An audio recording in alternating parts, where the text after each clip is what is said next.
Magandang hapon po mga ka-ARBS. Sa ngayon po, nandito tayo sa may Mandurriao District. Dito sa halos tapat lang ng Medicos Medical Center. Ayan yung pinaka-hospital ng Medicos.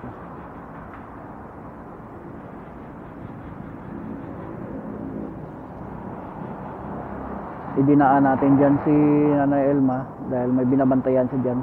At sa previous vlog nga natin, galing tayo ng bayan ng Mayagao dahil binisita namin doon yung estudyante namin na nag-aaral doon sa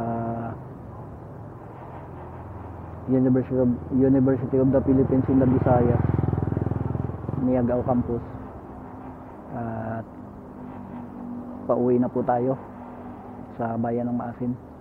Total parang wala namang masyadong ng init. Baka pwede tayong mag-vlog papunta doon.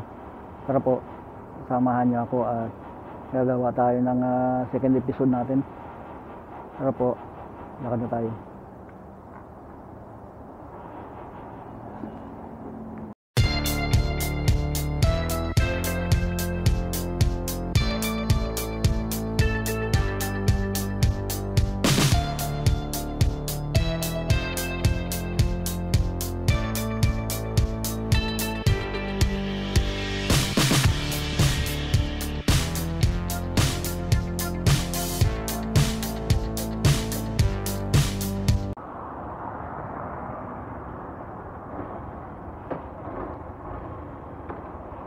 Biyahe na po tayo mga ka-ARBS.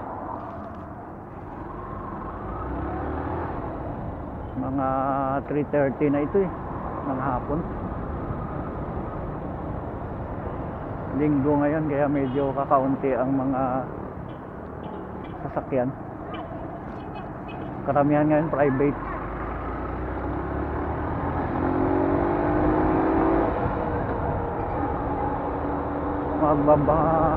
Mag-u-turn tayo dyan sa dulo nitong tulay. Ito yung Iloilo River. Iloilo River. May monitor dyan.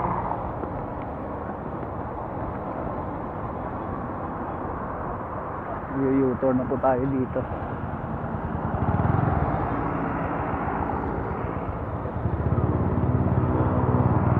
Ayan na yung Infante flyover.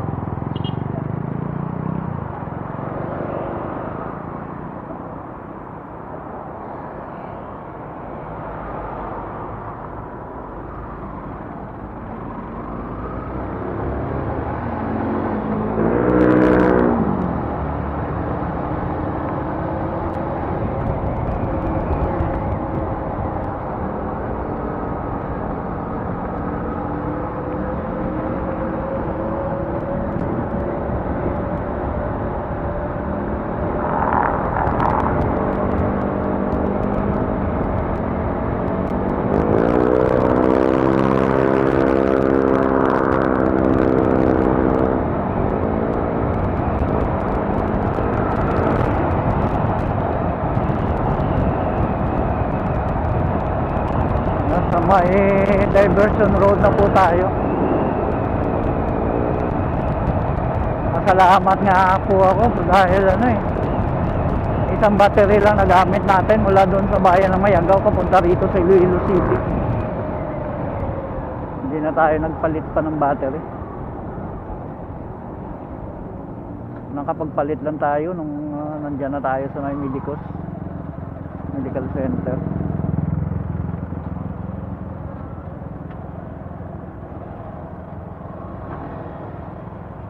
22 seconds. Ito yung intersection papasok ng Atria, Iloilo.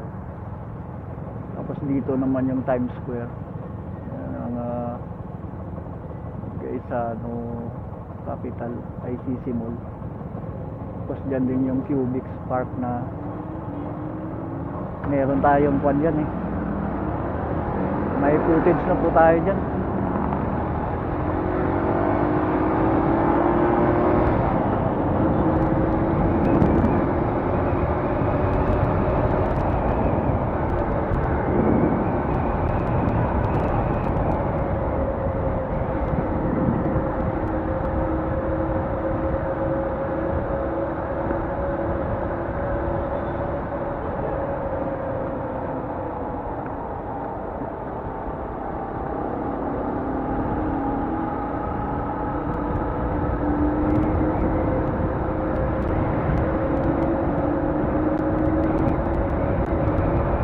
Sa Martes po pala, lalakad na naman tayo.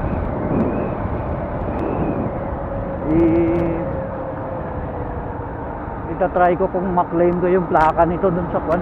Titingnan ko dun sa may desk marketing sa pinagbilhan ng motor na to kung nandun na ang plate number niya. Kasi by end of November ba yun? O November 1. Hindi na po pwede ang mga temporary plate. Kaya dapat maklaim ko na yung plaka nito. At ang motor po natin nasa mga kuha na to eh. Nasa mga 6 years na po ito. Nag 6 years na siya. Oh. Ba't nakaganyan?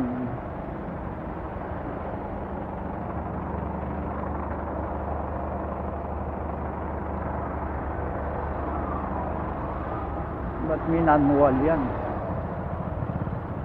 Lang yan.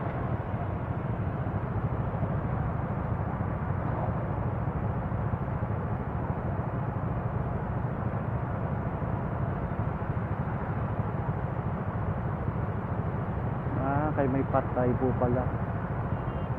May dumaan na karo ng patay. Kaya siguro may manual muna. Naka-blink lang ng orange ang traffic light no? Alalampasin siguro muna yung patay bago ibalik sa normal ang daloy ng traffic dito sa may intersection ng Top North saka Diversion Road. Ang intersection na po na yan papunta dyan, papuntang District of Haro. Saka yung dito sa kaliwa papuntang Mandurriao District, Mega World, Iloilo. Yung festive walk na isa ring tourist destination dito sa City of Iloilo.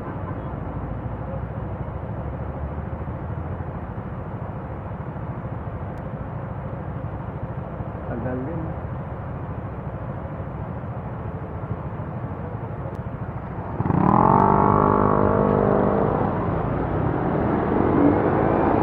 Salamat sa buwan.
lang yung dating natin dito sa may intersection ng Barangay Sabbag, no? Go ka agad ang traffic light.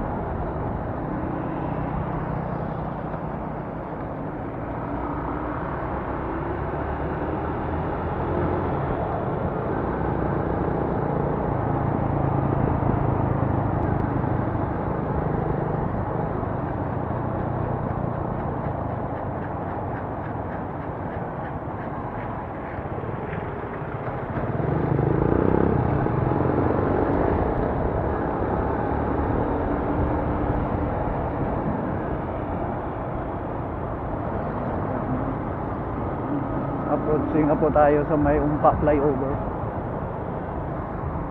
dito sa Haro District. Tumbok po natin bayan ng Pabia. Marami na rin naman tayong footage dito.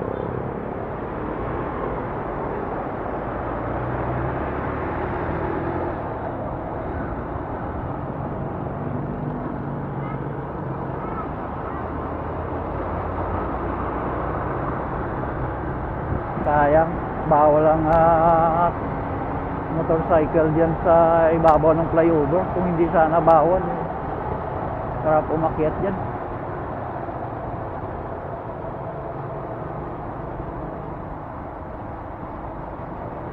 Sumikip dito dahil ginagawang parkingan ng mga sasakyan, no? Ang ilalim ng flyover.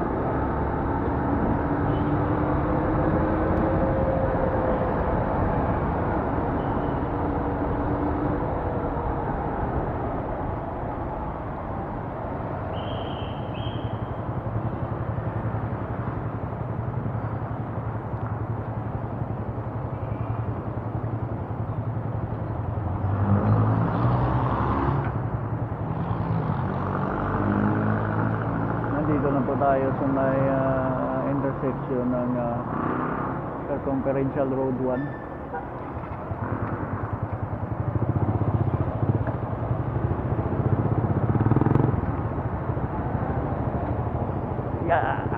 Grabing daan ba?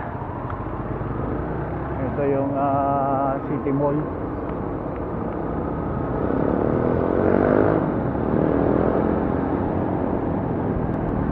Marami na rin po tayo naging footage dyan. At approaching tayo sa may Robinson's Place, Pabia, Ungka. Dito sa Barangay Ungka. Sakop na po ito ng bayan ng Pabia.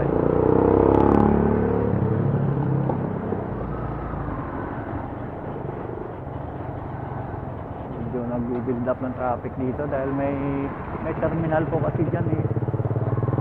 Central terminal ng transport terminal. Ito yung Robinson's Place. Then GT Mall. Traffic.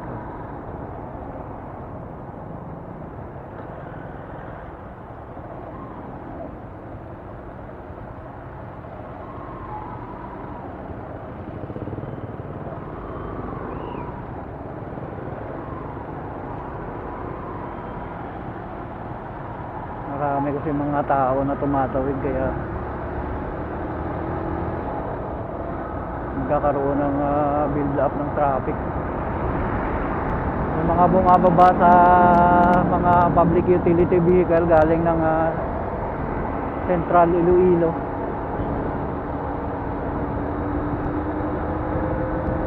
doon bumababa sa tapat ng GT Town Center, tapos tatawid sa Robinson's Place dahil nandun yung terminal eh, papuntang Iloilo City.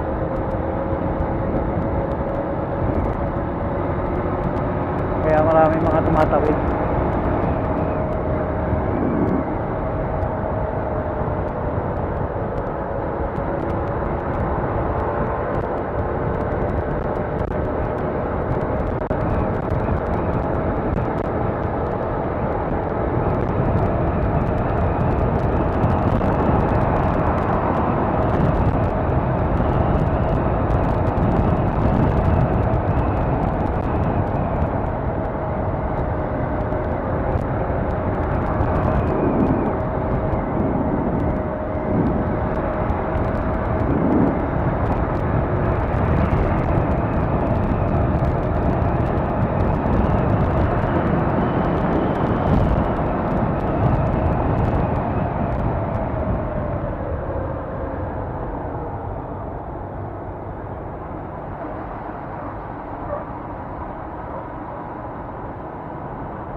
Ito naman po ang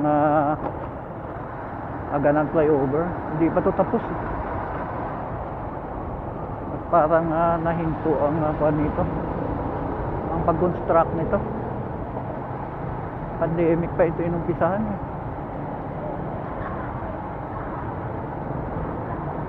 Sana matapos na to para maging swabe na ang biyahe papuntang Iloilo International Airport at sa mga papuntang Central Iloilo.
dito nga dadaan sa may airport. Hindi siguro aabot ng 15 kilometers eh.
Intersection papuntang Iloilo na International Airport. Dito tayo dadaan. Sarap dito. Daming puno ng akasya kaya malilim. Malamig. Ayan o. Kapal ng puno ng akasya. Hili-hilira eh.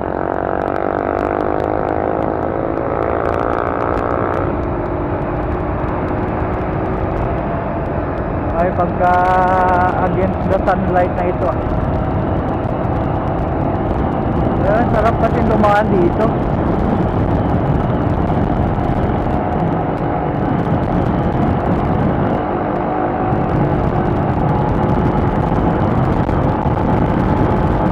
Ganda kasi ng pagka-asfalto ng kalsada dito.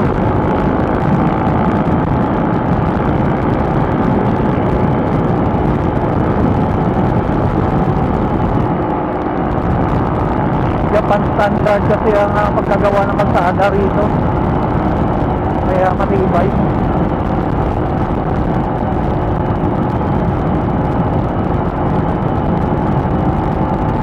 Pinangasiwaan daw po talaga kasi ng mga Japanese ang paggawa ng kalsada rito. Ang gumawa po kasi ng airport, ang Iloilo International Airport, parang mga Hapon yata, Japanese. Eh alam naman natin basta Japanese, mataas ang standard nila sa mga infrastructure. Nabubulol tayo dyan.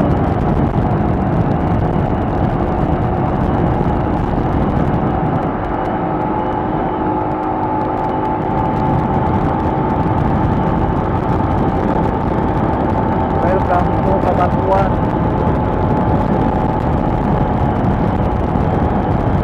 Ayan na yung Iloilo International Airport. Tanaw na dito.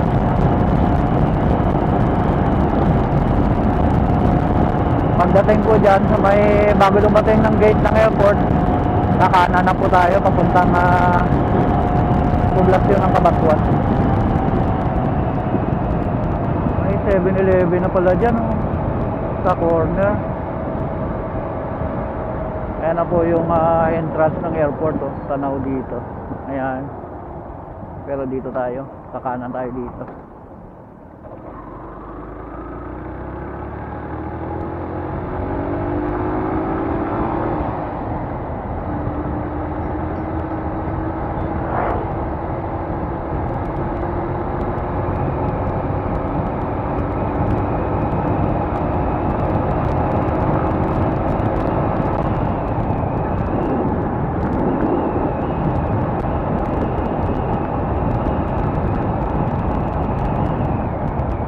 Daming sira ng aspaltadong daan dito.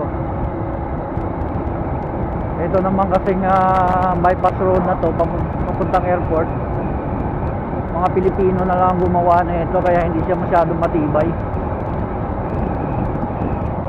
May mga kuha na nga eh.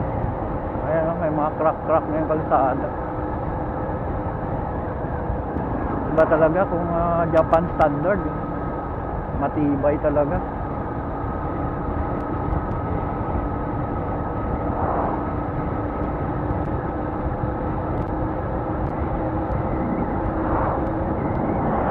Tagapas na ng palay.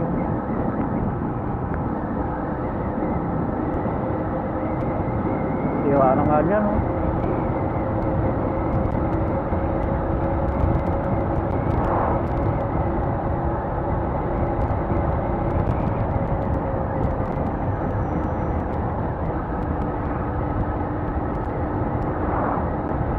Delikado na yung mga malalaking hukay na yun sa akin. Malalaking butas sa kalsada na yun. Delikado yun sa gabi, ah. Lalo pat minsan napakadilim dito. May mga porsyon pa kasi dito na hindi nalalagyan ng street light.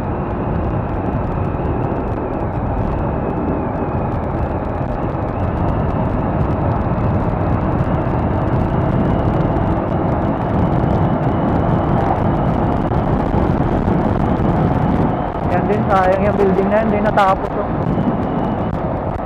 Tagal na yan. Pandemic pala, nakatayo na yan. Ganyan na yan, eh. Ngayon, ganyan pa din. Nahinto talaga ang pagkagawa.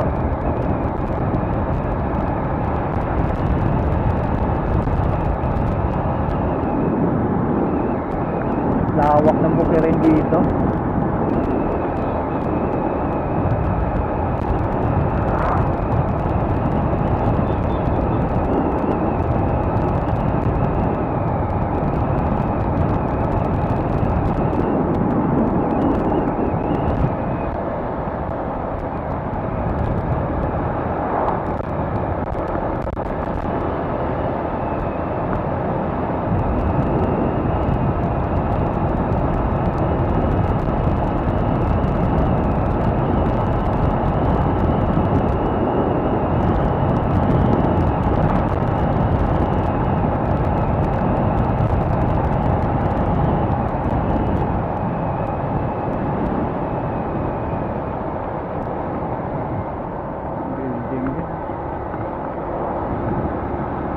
Darating ang araw, mauubos na ang pansot.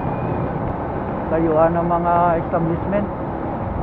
Dati palayan to rito.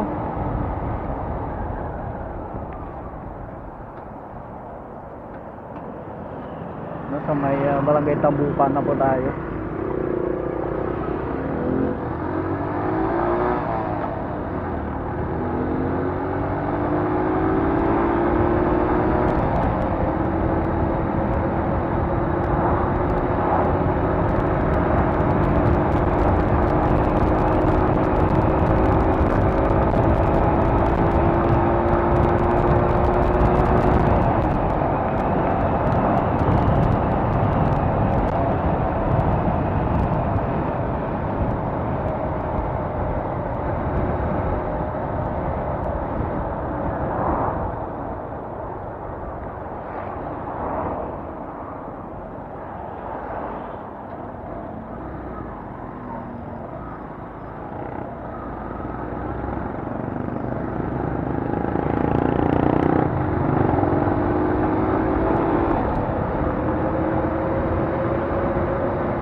tayo sa poblasyon ng Kabatuan.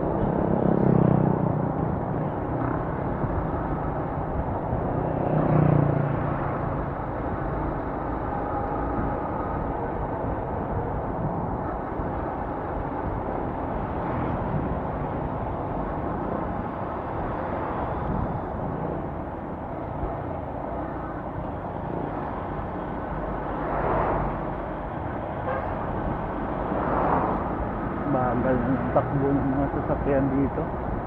Mahirap din tumingit kasi may mga nakapark sa gilid. Sana nga matapos na yung bypass na ginagawa dyan, Kabatuan Bypass Road. Yung second phase niya na mula dun sa may Barangay Ayaman patagos ng Barangay Amiran sa bayan ng Kabatuan.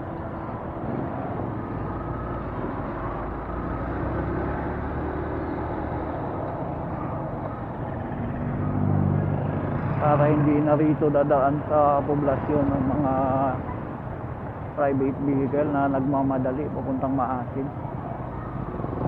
Lalo na kasi kung may mga okasyon dito sa bayan ng Kabatuan, grabe ang traffic dito. Kaya malaking bagay ang bypass road na yan kung matapos na talaga yan lahat.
Bumangga.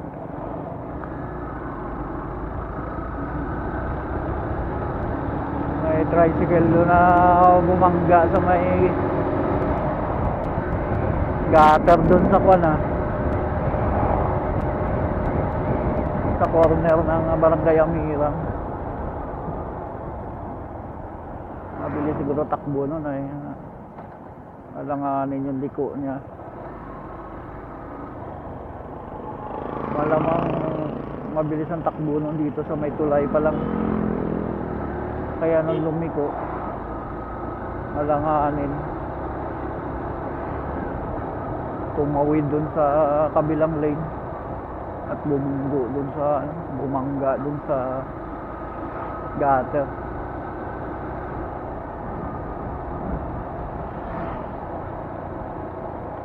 Ngayon lang siguro yun kasi kaninang umaga wala pa yun eh.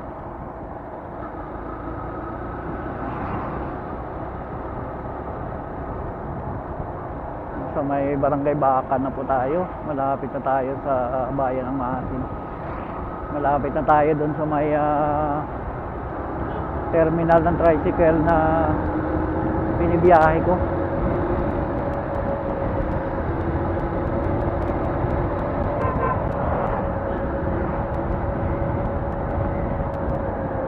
may boundary yun.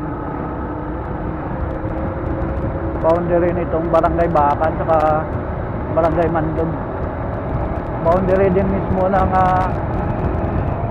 bayan ng Maasin saka bayan ng Cabatuan.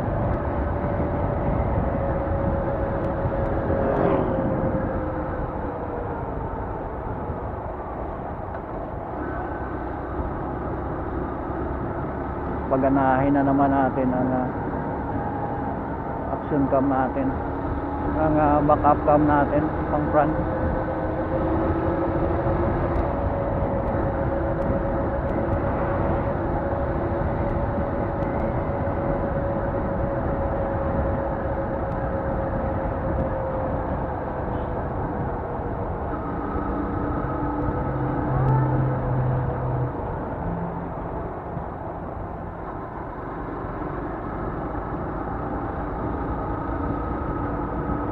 Tanaw na natin ang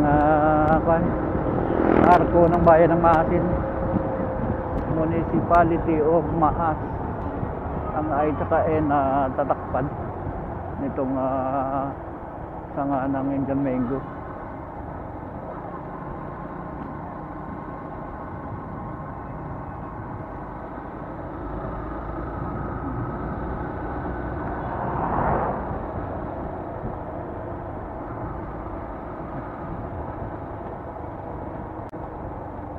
Andun yung kaibigan ko si Sherwin, yung may-ari ng tricycle na binibiyahe ko noon.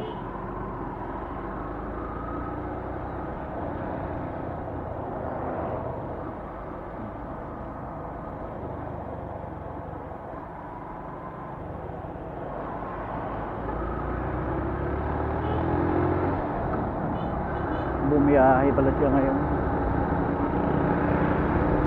Pag matyaga ka lang kasi ngayong linggo, maraming pasahero maraming gumagala kasi pagka linggo, Sabado saka linggo walang pasok. Kaya pag sinuwerte ka, akyat baba ang pasahero mo, lalo pat dyan sa namin dito sa ruta namin, bihira ka mapuno dito. Minsan pagkaalanganing oras, isa, dalawa, itatakbo mo na lang yan. Magbabaka sakali ka na lang na baka makapick up ka ng pasahero, makadagdagan. Pero kung rush hour, minsan napupuno din. Hanggang 6 lang naman kasi ang capacity. 2 sa harap, 2 sa likod, saka 2 sa back ride. Minsan nga kahit 4 lang, pagka medyo matagal-tagal na naantay ng pasahero, ilalakad mo na yan dahil mahihiya ka na sa pasahero kung ma-delay talaga. Kaya nandito na po tayo sa Barangay Bagakay West, dito sa barangay natin itirhan natin ngayon. At dito na po natin tatapusin tong motovlog natin mula sa Iloilo City pauwi dito sa bayan ng Maasin. At maraming salamat po sa pagsama nyo sa road trip natin. Hanggang dito na lang po. Bye bye. Ingat po tayong lagi.